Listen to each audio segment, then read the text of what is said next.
सो hello guys. तो पिछली video में हमने कवर किया है फ्रेंच रेवोल्यूशन और डेमोक्रेसी।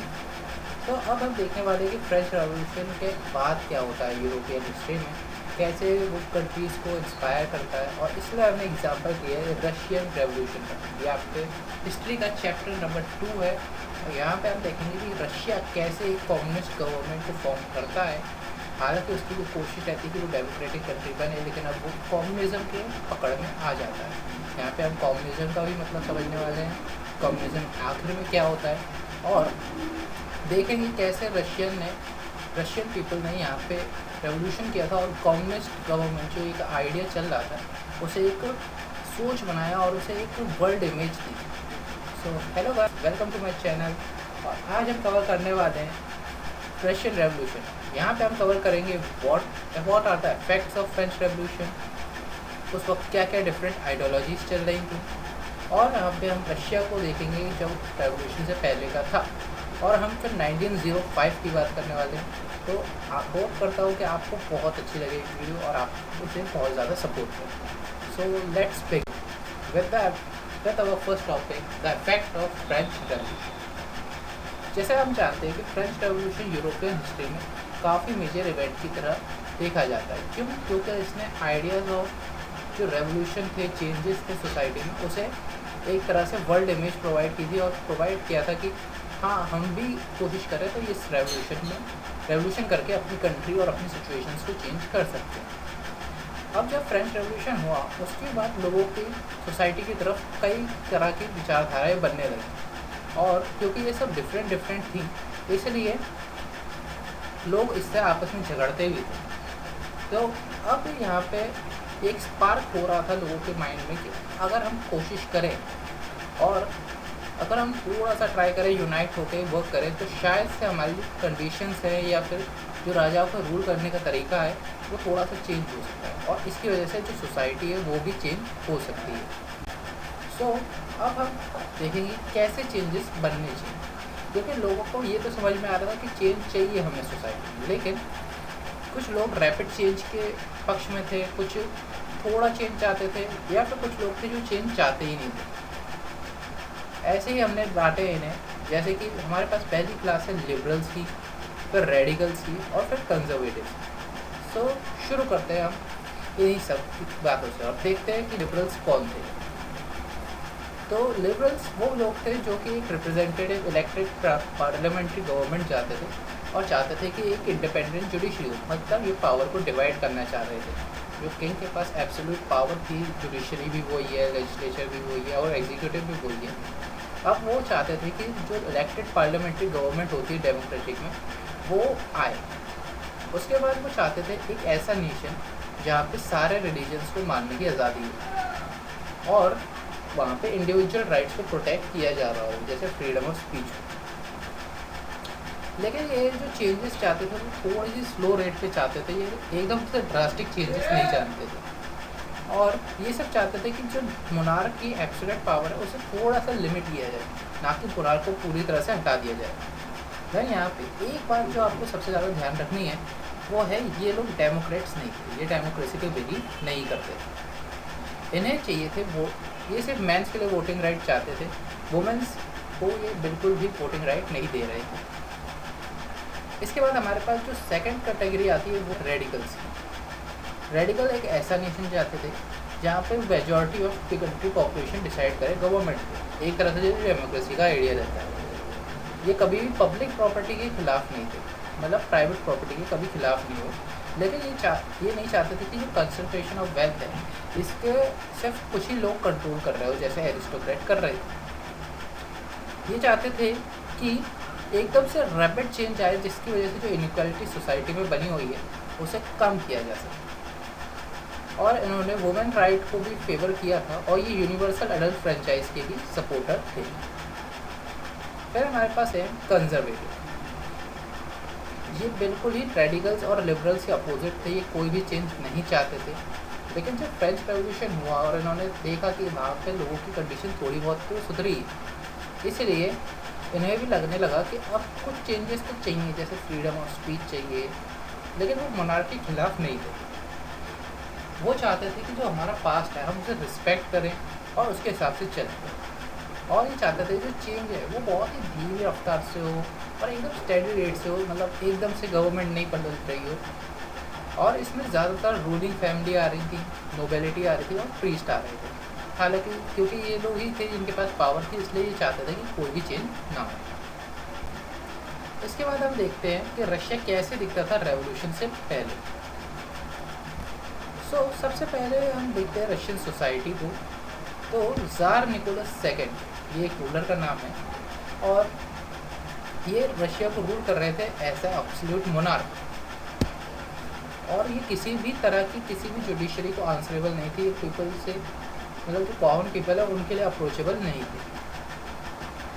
जो रशियन ऑर्थोडॉक्स चर्च था, मतलब जो क्रिश्चियनिटी थी, वो इस स्टेट की ऑफिशियल रिलीजन था और इस पर ज़ार एकदम ब्लाइंडली फॉलो कर रहा था ज़ार को।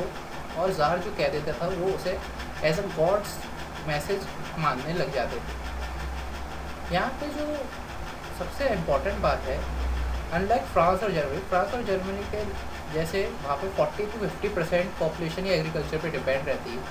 रशिया में उस वक्त 85% पीपल एग्रीकल्चर पे ही डिपेंडेंट थे, जो कि काफ़ी कुछ हमें बताता है कि उस वक्त इंडस्ट्रियल ग्रोथ इतनी नहीं थी रशिया में। जैसा कि हमें पता है industries are not wide spread और ज़्यादातर जो इंडस्ट्री होती भी थी वो मॉस्को या सेंट पीटर्सबर्ग में ही होता थी। अब हम जानते हैं कि ऐसे क्या रीजंस थे कि एकदम से रेवोल्यूशन हो गया। तो सबसे पहले जो रीज़न आता है वो था ज़ार एक हार्श और एब्सोल्यूट मोनार्क था जो कि शेयर नहीं करना चाहता था अपनी पावर को। वो बिल्कुल भी नहीं चाहता था कि उसकी पावर को कोई भी लिमिट आए या फिर वो किसी भी तरह से कमज़ोर पड़े। और इसकी जो पॉपुलैरिटी थी वो डिक्रीज़ होने लगी थी क्योंकि उनकी वाइफ ज़ेरिना अलेक्जेंड्रा की वजह से, क्योंकि जर्मनी से बिलोंग कर रही थी और जर्मनी ने उस वक्त अटैक कर रखा था रशिया में। और उनका जो मिनिस्टर था रेस्प्यूटिन, एक्चुअली ये भी एक बेकार काउंसलर था, लेकिन ज़ार इसी की सुनता था अपनी कोर्ट में, इसलिए लोगों ने ज़ार को अपोज करना स्टार्ट कर दिया था। इसके बाद जो लार्ज पॉपुलेशन, जैसे आपको बताया 85% पॉपुलेशन डिपेंड कर रही थी एग्रीकल्चर पर, लेकिन जो लैंड ओन कर रहा था वो ज़्यादातर आरिस्टोक्रेट या नोबिलिटी अफोर्ड कर रही थी। मतलब पीजेंट, जो गरीब पीजेंट है उनके पास कोई भी ऐसा सपोर्ट नहीं था।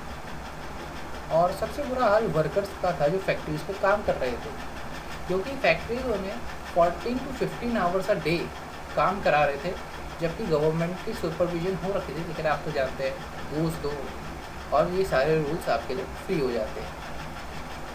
सो देखते हैं इवेंट ऑफ 1905।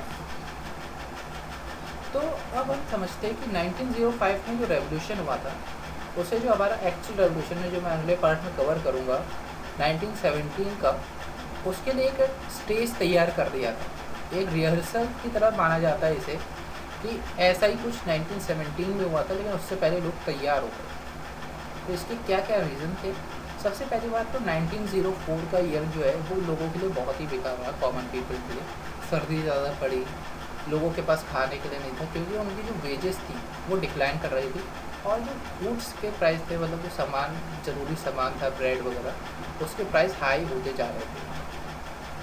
और उसके बाद जो मेजर इवेंट हुआ था वो था 4 वर्कर का असेंबली से डिसमिसल कर देना।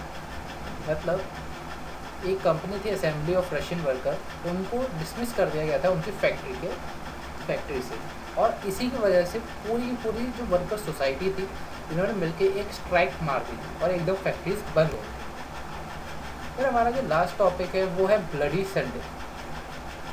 ये एक पीसफुल प्रोसेशन है जो कि फादर गैपॉन, एक फादर थे चर्च के, उन्होंने लीड कर रहे थे। और इसमें लगभग 1,10,000 वर्कर्स इनके साथ चल रहे थे। और इनका जो मेन मोटिव था वो था विंटर पैलेस पे जाके उनके सामने विरोध प्रदर्शन करना।